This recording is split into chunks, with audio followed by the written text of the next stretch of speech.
তো এই জবা গাছটা আমাদের রিপোর্ট করা হয়ে গেছে, একদম নতুন করে রিপোর্ট করলাম গাছটা। আর এবার এটা করবো, ধরো দাদা আমি সরিয়ে এটা সরিয়ে আনো, সরিয়ে আনো, বালতিটা সরিয়ে আনো। হ্যাঁ হ্যাঁ,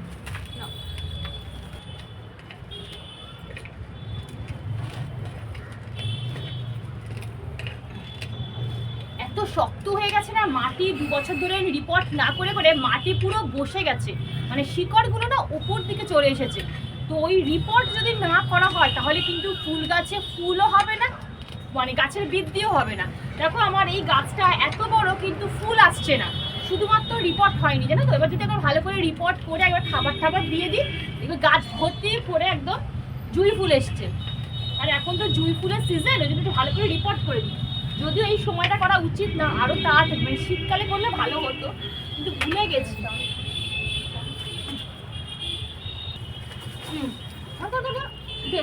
হ্যাঁ গাছটা উঠে গেল, দেখেছো পুরো।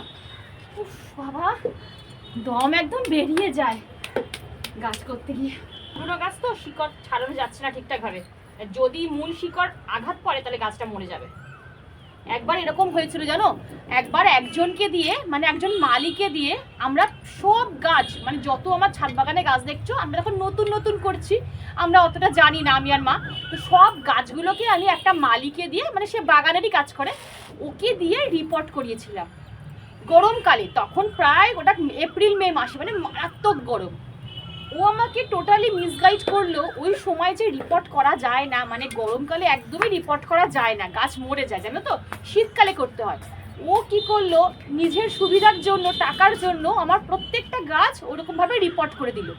রিপোর্ট করে দেওয়ার পর মানে এরকমভাবে সব মাটি ফাটি ছাড়িয়ে আবার নতুন করে মাটি ফাটি দিয়ে বসিয়ে দিয়েছে। রিপোর্ট করার পর আমার অর্ধেক প্রায় 70% জবা গাছ মরে গেল, যেন রোদের মধ্যে রেখে রেখে। কারণ আমার তো পুরো ওপেন ছাদ, আমার ছাদে তো কোনো শেড নেই। রিপোর্ট করে কি হয়, এগুলো শেডে রাখতে হয়, আর আমার শেড নেই, আমায় কিছু বলেও নি। তারপর দেখছি একটা একটা করে আমার দামি দামি, হাত কাটলো, আমার দামি দামি সব জবা গাছ, কাগজ ফুলের গাছ সব মরে গেল, জানো। আমার যে কি কষ্ট হয়েছিল সেই বছর। তারপর থেকে আমরা যা করি, যেটুকু পারি মা আমি মিলিয়ে করি, এতে আমাদের গাছ অনেক ভালো আছে, টাচুট একটা গাছও আমাদের মরে না, জানো। আর ওই ছেলেটা আমাদের এত বড় সর্বনাশ করে দিয়ে চলে গেল, জানো, একটা ফোঁটা কিছু বললো না। আর কি বলবো বলো, মানুষকে বিশ্বাস করলে এইরকমই বিশ্বাসের মানে মর্যাদা দেয় এখন। বিশ্বাস করে দিয়েছিলাম, টাকা তো গেল ঠিক আছে, কিন্তু আমার গাছগুলোও চলে গেল, জানো। সমান করে বসি, দেখো তা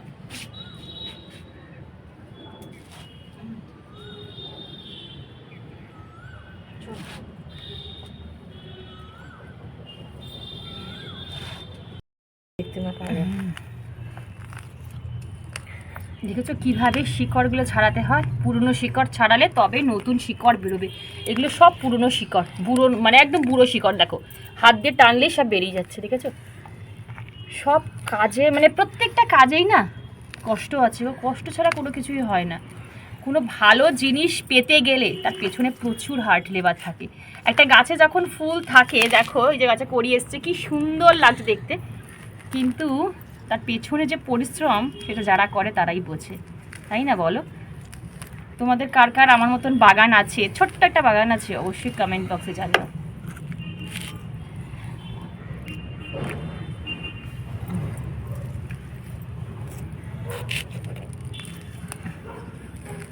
এইভাবে শিকড় মাটির থেকে ছাড়াতে হয়, মানে মাটি থেকে শিকড় ছাড়াতে হয়।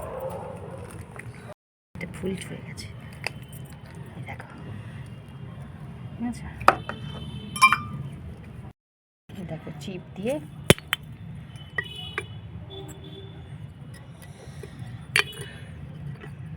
মুখগুলো ঢাকতে হয়। আরো দেবে মা? দাদা ওটা দিস না, বন্ধ হয়ে গেছে। কী হয়ে গেছে? ও ঠিক আছে। কত সন্ধে হয়ে গেছে পুরো। আজকে মেয়ের ছুটি আছে বলে কাজটা করতে পারলাম, মানে পড়া থাকলে আর হয় না, ওপর নিচ কতবার করব। যদি তুমি একটা সুন্দর গাছ করতে চাও, গাছে অনেক ফুল ধরাতে চাও, তাহলে কিন্তু তোমার পটিং মানে সবচেয়ে গাছটাকে তুমি কিভাবে পটিং করছো সেটা হচ্ছে সবচেয়ে ইম্পর্টেন্ট। তোমরা অনেকেই আমাকে ছাদ বাগান নিয়ে প্রচুর প্রশ্ন করো, শর্মিষ্ঠা গাছে এই হয়ে গেছে, গাছে ওই হয়ে গেছে, কী খাবার দেবো, কী সার দেবো, কীভাবে কী ওষুধ দেবো। তো ওই জন্য ভাবলাম আজকে তো একটুখানি কাজবাজ করছি ছাদ বাগানে, তো তোমাদের সাথে একটু শেয়ার করি। যারা নতুন বাগানি বা নতুন বাগান করতে চাইছো কিন্তু কিভাবে গাছ পটিং করবে বুঝতে পারছো না, তাদের কিন্তু আমি হাতে ধরে দেখিয়ে দিলাম। তোমরা এইভাবে যদি পটিং করো মানে গাছ রোপণ করো, দেখবে তোমাদের গাছ কিন্তু খুব ভালো থাকবে, হেলদি থাকবে। এরপর যদি কিছু বুঝতে না পারো আমায় কমেন্ট বক্সে কোয়েশ্চেন করতে পারো, আমি চেষ্টা করব তোমাদের আনসার দিয়ে দেওয়ার। আজকে হয়তো ম্যাক্সিমাম ভিডিওটাই আমি ছাদ বাগানে করলাম, কিন্তু আমি ডেইলি তো আমার লাইফস্টাইল ভিডিও তোমাদের সাথে শেয়ার করি, কিন্তু আমার লাইফস্টাইলের মধ্যে বড় পার্ট হচ্ছে আমার এই গাছপালা।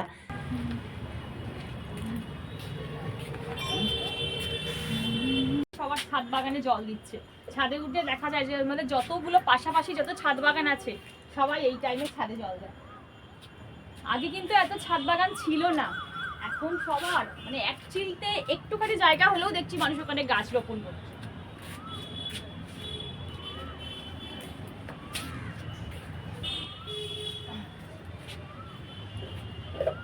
মানুষ এখন কিছু না কিছু নিয়ে না ব্যস্ত থাকতে পছন্দ করে, জানো তো।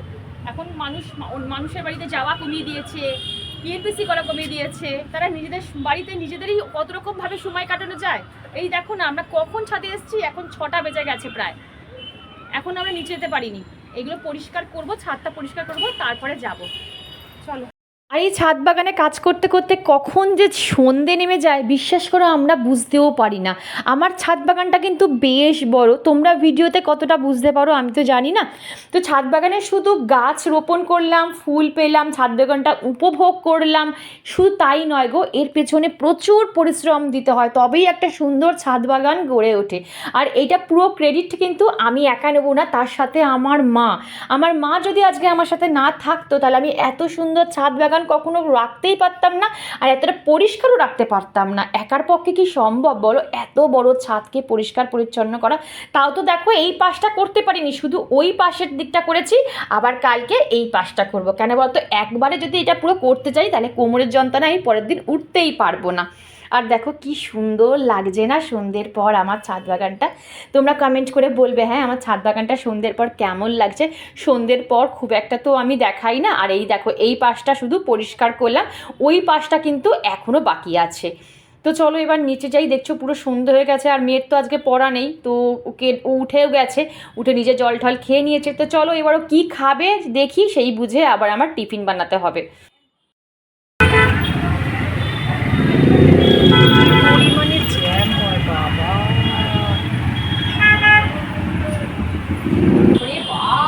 মেন রোড থেকে সব মানে মনে হচ্ছে হার মানিয়ে দেবে, এত জ্যাম। কান ফান ঝালাপালা হয়ে যাচ্ছে। আমার হাজব্যান্ড প্রত্যেকটা দিনই ইভিনিং ওয়াক করে, যেহেতু ও মর্নিংয়ে মানে সকালে একদমই সময় পায় না কাজের জন্য, তো বিকেলবেলা ওই 45 মিনিটস ওর ডেইলি হাঁটে। তো আমি ওকে ফোনে বলে দিয়েছিলাম তুমি যখন বাড়িতে আসবে তখন অবশ্যই কিছু জিনিস, সংসারের জিনিস একেবারে কিনে নিয়ে এসো। তো সেটাই কিনে নিয়ে এলো, ওই ল্যাকটোজ ফ্রি দুধ, মেয়ের জন্য অরিও, আরও টুকটাক যা সংসারের জিনিস সেটাই কিনে নিয়ে এলো। আর আমি ল্যাকটোজ ফ্রি দুধটা আমি ফ্রিজের মধ্যে রেখে দিলাম। তো মেয়ে এখন বলছে মা আমাকে ছোট করে একটা কাপ কেক বানিয়ে দাও, তো সেটাই একটু বানিয়ে দিচ্ছি, একদম হেলদি প্রসেসে বানিয়ে দিচ্ছি, যতটা হেলদি করানো যায় আর তোমাদের সাথেও সেটা শেয়ার করবো।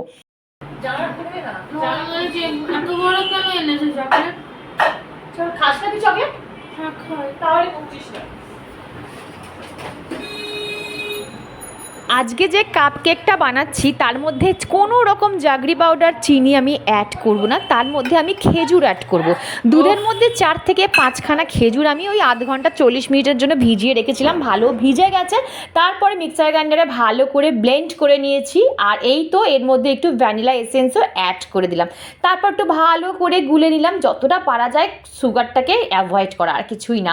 আর এখানে বেকিং সোডা, বেকিং পাউডার, কেকের জন্য যা যা দিতে হয় সেই ইনগ্রিডিয়েন্টসগুলো এইগুলো দিলাম। আমি তো কেক বানানো তোমাদের সাথে অনেকবার শেয়ার করেছি। আর হ্যাঁ, আজকে আটা দিয়ে কেক বানাবো না, আমি কিন্তু এক একদিন আটা ময়দার বদলে আটা ইউজ করি, কিন্তু সব যদি আবার হেলদি করতে যাই তাহলে কিন্তু অতটা ভালো টেস্ট হবে না। যেহেতু আমি খেজুর অ্যাড করেছি তাই জন্য আমি এর মধ্যে ময়দা অ্যাড করলাম, আটাটাকে আমি স্কিপ করে দিলাম। এবার ভালো করে দেখো এরকমটা পেস্ট বানাতে হবে। আর এই যে আমার মাইক্রোওভেন বোলটা রয়েছে, এটার মধ্যে আমি একটু হোয়াইট অয়েল, তোমরা এখানে বাটারও ইউজ করতে পারো, কোনো অসুবিধা নেই, কিন্তু বাটারটা যেহেতু আমাকে ছিল না ওই জন্য আমি হোয়াইট অয়েলটা ইউজ করেছি। তারপর ব্যাটারটাকে কিন্তু আমি এর মধ্যে ভালো করে ঢেলে নিলাম।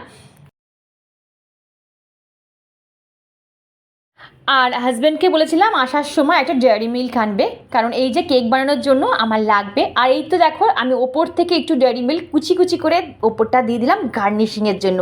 খেতে না ব্যাপক হয়েছে জানো তো। তো চলো এবার এটাকে আমি মাইক্রোওভেনে দিয়ে দিই।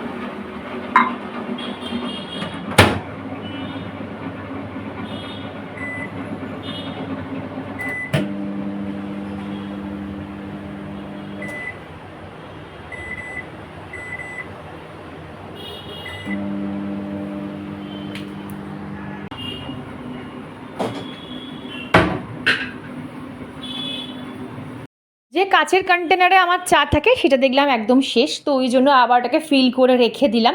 আর ওদিকে তো মাইক্রোওভেনে কেকটা বেক হচ্ছে, আর আমি না একটু চাও বসিয়ে দিয়েছিলাম, আমি আর মা চা খাবো। আর ওদিকে আমার হয়ে গেছে কিন্তু কেকটা, একটু পরে তোমাদের সাথে দেখাচ্ছি কেকটা কেমন হয়েছে। মাকে এখানে 1 চামচ চিনি দিলাম, তোমরা তো জানো যে আমি চিনি খাই না, মা শুধু চিনি খায়। এই চিনিটা আনা কিন্তু শুধুমাত্র মায়ের জন্য, মানে মা চা খাওয়ার জন্য, আমি তরকারি পাতিতেও কিন্তু চিনি দিই না। আর এই দেখো কেকটা কি সুন্দর দেখতে হয়েছে। আর এরকম একটা অ্যাপেল মানে কাচের মানে আপেল শেপের কাচের বাটিতে দিয়েছি, তো শেপটা না পুরো অ্যাপেলের মতন লাগছে। কি ব্যাপক যে খেতে হয়েছিল বন্ধুরা, আমি বলেও বোঝাতে পারবো না। তোমরাও অবশ্যই ট্রাই করো কিন্তু। তো বন্ধুরা এখন ঘড়িতে বাজে 7:20, আর এখন ভয়েস ওভার দিতে বসবো, বুঝেছো। এডিট কিছুটা করে রেখেছে, এখন ভয়েস ওভার মানে এডিট করে রেখেছি দুপুরবেলা শুয়ে শুয়ে, এখন ভয়েস ওভার দেবো। জানলা বন্ধ করে, দরজা বন্ধ করে, ফ্যান অফ করে তারপর ভয়েস ওভার দিতে হয় জানো, নাহলে মানে সাউন্ড চলে আসে বাইরে থেকে। আর কি বলতো, আর আমার না সেই যে সর্দি কাশি লেগেছে, এখনও সেই ভুগেই যাচ্ছি, এখনও সেই খুসখুসনি কাশিটা না, মানে বেশি কথা বললেই কাশি, গলা শুকিয়ে যাচ্ছে আর কাশি পাচ্ছে। আমার এর বছরে 2বার, মানে ধরো শীত পড়বে সেই সময়টা একবার এরকম একটা ঘা খাবো, আর ঠিক গরম পড়বে মানে ঠিক এই সময়টা আমি একটা বড় সড়ো ঘা খাবো। মানে সেই যে সর্দি কাশি ধরবে মোটামুটি টু বি কন্টিনিউ। কতদিন অ্যান্টিবায়োটিক কোর্স কমপ্লিট হয়ে গেছে কিন্তু আমার, তাও ওই অনেকটা কমেছে, তাও ওই দেখেছো আওয়াজ, দেখেছো সাউন্ড, দেখেছো অনেকটা কমেছে, তাও কি বলতো কন্টিনিউ ধরো ভয়েস দিতে দিতে না ব্যাস গলা শুকিয়ে এমন কাশি শুরু হয়ে গেল, আবার একটু জল খাচ্ছি, চুপ করছি, তারপর আবার ভয়েস দিচ্ছি, এই হয়ে যায় ব্যাপার জানো তো। আর সবচেয়ে বড় কথা আর একটা জিনিস আমি খুব নিজের থেকে রিয়েলাইজ করলাম, সেটা তোমাদের সাথে শেয়ার করলাম। হয়তো তোমরা যারা আমার এজের মধ্যে দিয়ে যাচ্ছ বা এই 40-এর আশেপাশে যাচ্ছ বা ক্রস করছো, তারা এই জিনিসটা খুব ভালোভাবে অনুভব করবে। একটা জিনিস দেখবে, আমি নিজে বলছি, আমি 1-2 বছর আগেও যে পরিমাণে খাটতে পারতাম, যে এনার্জেটিক থাকতে পারতাম, এখন আর আমার না শরীর সত্যিই আস্তে আস্তে আস্তে ছেড়ে দিচ্ছে। এখন সেই লেবারটা আমি আর নিতেই পারছি না। মানে সকালবেলা কাজ করতে করতে না মনে হচ্ছে না একটু বসে পড়ি বা একটু শুয়ে পড়ি, একটু রেস্ট নিই, তারপরে আবার কাজ করব। ওই একদমে সেই নাকে দড়ি দিয়ে খাটাটা না, সেটা আমরা খাটতে পারছি না। আমি যদি তোমাকে এখন বলি যে না আমি খুব এনার্জেটিকভাবে কাজ করছি, তুমি এই করলে এনার্জি পাবে, ওই করলে এনার্জি পাবে, বিশ্বাস করো ওটা আমাদের মনের জোরের কথা, যে আমরা মন থেকে জোর নিয়ে আমরা কাজ করছি, কিন্তু শরীর যদি তোর পারমিট না করে। আগেকার দিনের মানুষরা, আমরা আমাদের দিদা ঠাকুমাকে দেখেছি 70-75 বছর 80 বছর অবধিও তারা এত হার্ড লেবার দিত যে একটা 30 বছরের বউকেও তারা হার মার দিত। কিন্তু এখন আমাদের যা সিচুয়েশান চলছে, খাওয়া দাওয়া বলো, রোগ ভোগ বলো, এমন এমন রোগ তৈরি হচ্ছে, মানে সৃষ্টি হয়েছে যে ডক্টররাই ধরতে পারছে না সেসব রোগ। তো 30-এর পর দেখবে আমাদের মেয়েদের তো নানান রকম ব্যথা, কোমরে ব্যথা, হাঁটুতে ব্যথা, ওবিসিটির প্রবলেম, পিসিওডির প্রবলেম, এই সমস্যা সেই সমস্যা, মাসিকের সমস্যা, নানান রকম সমস্যা লেগে আছে। ওতে কি হয়, আমাদের শরীর তো আস্তে আস্তে আস্তে আস্তে মানে কি বলবো ক্ষয় হতে থাকে, তার উপর অ্যান্টিবায়োটিক খাচ্ছি, তারপর সিজার হওয়ার পর যে আমরা স্টেরয়েড নিই, আরও অনেক রকম জিনিসপত্র আমাদের টুকটাক চলে, তো সেইগুলো তো আমরা নিয়েছি। তো নেওয়ার ফলে কি হয়, আমাদের শরীর তো কমজোর হয়ে গেছে। আগেকার দিনের মানুষদের ম্যাক্সিমাম নর্মালি ডেলিভারি হতো, এখন তো সবার মানে ধরে ধরে দেখো সবার সিজারে বাচ্চা হচ্ছে, 2-1টা করে। কিন্তু একটা সব 2-3টে করে নর্মালে হতো। নর্মালে বাচ্চা হলে কি হবে, এরকম সমস্যা হয় না। তো যাই হোক, এই হচ্ছে ব্যাপার। তো যতই আমরা মনে আমাদের জোর থাকুক না কেন, শরীর যদি পারমিট না করে, তুমি হাড়গিজ সেই আগের মতন লেবারটা তুমি দিতেই পারবে না। আর যে বলে, আমি বলবো সে অত্যন্ত মিথ্যে কথা বলে যে আমি একদম ফিট, সে খুব রেয়ার। মানে তা ঘরে মানে গুণে বলা যাবে এরকম মানুষ, মানে মহিলা কজন আছে যে 40-50-এও সে একদম ফিট হওয়া সম্ভবই নয় গো। তো ওই এখন আস্তে আস্তে মানে কি বলতো, আমি বলি আর তোমাদেরও বলছি, পরিশ্রমটা যদি সেই আগের মতন করো, তাহলে আমি বলবো তোমরা এখন কমিয়ে দাও, যতটা পারবে কমানোর চেষ্টা করো। বরং দেখো, সংসারটা এমনই না, তুমি যত কাজ বাড়াবে তত বেড়েই যাবে, 24 ঘন্টা তোমার কাছে কম পড়ে যাবে। কিন্তু আমি বলবো কি জানো তো, যতটা পারবে নিজেকে রেস্ট দাও, একটু রেস্ট নিয়ে নিয়ে কাজ করো। এই এক নাগারে কাজ করবে না, এতে তোমার শরীর আরও বেশি দুর্বল হয়ে যাবে, বিশেষ করে এই গরমকালে। কারণ আমাদের শরীর থেকে তো পুরো ঘাম ঝরে যাচ্ছে, নুন জল সব বেরিয়ে যাচ্ছে, তো আমরা তো অটোমেটিক উইক হয়ে পড়ছি, দুর্বল হয়ে পড়ছি না। তো আর বেশি করে নুন চিনির জল খাও মাঝে মাঝে। কি বলবো, আমি একজন গৃহিণী হয়ে তোমাদের এই ছোটো ছোটো টিপস দিতেই পারি।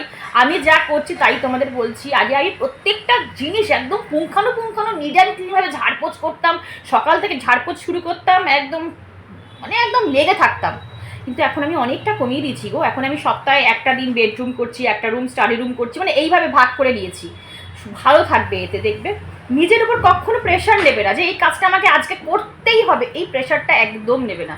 ঠিক আছে, আজকে 50% করবো, কালকে আবার 50% করবো। আর কাজ কখনো জমিয়ে রাখবে না, মানে এইরকম না যে আজকে আমার কাজটা থাক কাল করবো, এইটা করবে না। তুমি 50% হলেও সেই কাজটা করে রাখো। আমি সাপোজ তোমাকে একটা এক্সাম্পল দিচ্ছি, আমি আজকে আজকে আমি বেডরুম ক্লিন করবো ভাবলাম, কিন্তু বেডরুমের যদি আমি পুরোটা ঘরটা না করতে পারি, অন্তত 50% আমি করে রেখে দেবো, কালকে আবার 50% করবো। এতে আমার কি হয়, একটা ব্যালেন্স হয়ে গেল। এবার আমি যদি মনে করি না থাক আজ করবো না বেডরুমটা, কালকে একদম ডাইনিং রুম প্লাস বেডরুম একসাথে করবো, তাহলে কিন্তু তোমার সমস্যা হয়ে যাবে, তার তোমার প্রেশারটা বেশি হয়ে যাবে। এটা আমি অনেককে দেখেছি, একসাথে সব কাজ করতে গিয়ে মানে হচপচ পাকিয়ে যাচ্ছে। তো এইভাবে কাজটাকে একটু মানে ভাগ ভাগ করে নাও, তাহলে তুমি সুস্থ থাকবে। নিজেকে রেস্ট দিয়ে দিয়ে কাজ করো, তাহলে অনেক দিন পর্যন্ত তুমি কাজ করতে পারবে। না হলে কি বলো তো, বেশি দিন করতে পারবে না। আর যেদিন আর একেবারে যদি শুয়ে পড়ি আমরা, তাহলে ওই 2 দিন 3 দিন 3 দিন 4 দিনের মাথায় বলে যাও নিজের পথ নিজে দেখো। এই হয়ে গেছে ব্যাপার। তো চলো দেখি আর কি কি তোমাদের সাথে শেয়ার করতে পারি। এখন তো 7:25, অলরেডি 5 মিনিট বকে ফেললাম। তো এডিটটা করে একটু এগিয়ে রাখি কালকের ব্লগের জন্য, তারপর যদি যা যা শেয়ার করার অবশ্যই শেয়ার করবো। চলো আগে ভিডিওটা এডিট করে তারপর ফিরছি। এখন ঘুরিতে বাজে 9:45, আর আমি এখানে ভাত গরম করতে বসিয়েছি।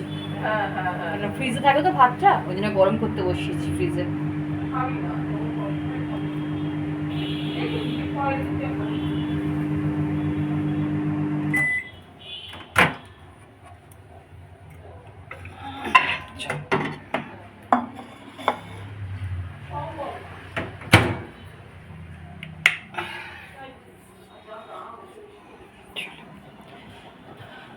ভাতটা তো দুবেলাই করেই রাখি জানো তো, তারপরে ফ্রিজে রেখে দিই। এবার যেটুকু লাগলো তারপরে ফ্রিজে রেখে দেবো, গরম করে নিলাম। আর এখানে তো সকালবেলায় ডাল করা রয়েছে, আর এটা হাজবেন্ডের জন্য একটু পটল আলু দিয়ে একটা মাছ তুলে রেখেছিলাম, ওটা ও খাবে। আর আমরা ডিম করবো, এখন ডিম ভাজা করবো, ডিম ভাজা ডাল আর পাঁপড় শাকা দিয়ে খাবো। একটুখানি মিষ্টি খেলে ভালো হয়, খিদে পেলে মনে হয় কি ফ্রিজ খুলে চকলেট খেয়ে নিই, 2টো মিষ্টি থাকলে মিষ্টি খেয়ে নিই, এটা বাজে হ্যাবিট। আমিও তো মিষ্টি খেয়ে নিচ্ছি, আর গরম রসগোল্লা ভালো। ঠিক আছে রে, আমি তোর পরে কথা বলছি। খাবো, ডাল ফাল গরম হয়ে গেছে, ঠিক আছে।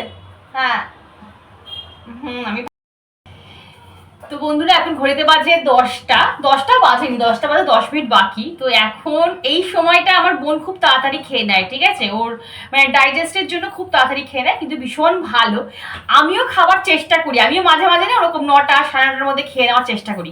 কিন্তু আমার কি সমস্যা হয় কি বলতো, মানে খেয়ে নিলেই আমার 2-3 ঘন্টার মধ্যে মনে হয় কিছু খাই, ঘুমাবার আগে মনে হয় কিছু খাই, তখন কি করে এই ফ্রিজ খুলে যদি একটু মিষ্টি থাকে মিষ্টি খেয়ে নিলাম, বা একটু চকলেট থাকলে চকলেট খেয়ে নিলাম, বা একটা আইসক্রিম খেয়ে নিলাম। এতে কি হয় বলতো, এতে আরো বেশি না ওয়েট গেইন হয়ে যায়।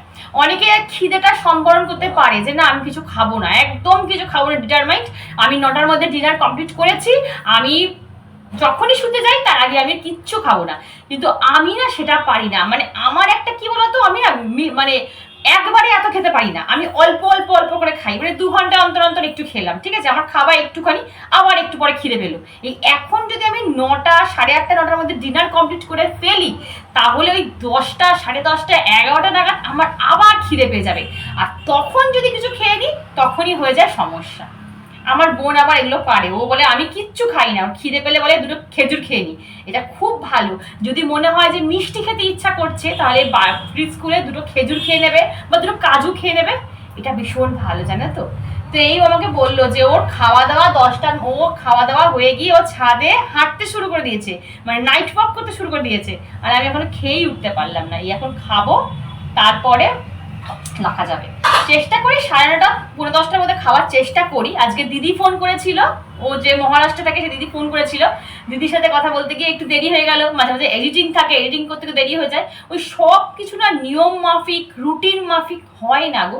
মাঝে মাঝে একটু রুটিনের এদিক ওদিক হয়ে যায়, তাও চেষ্টা করি।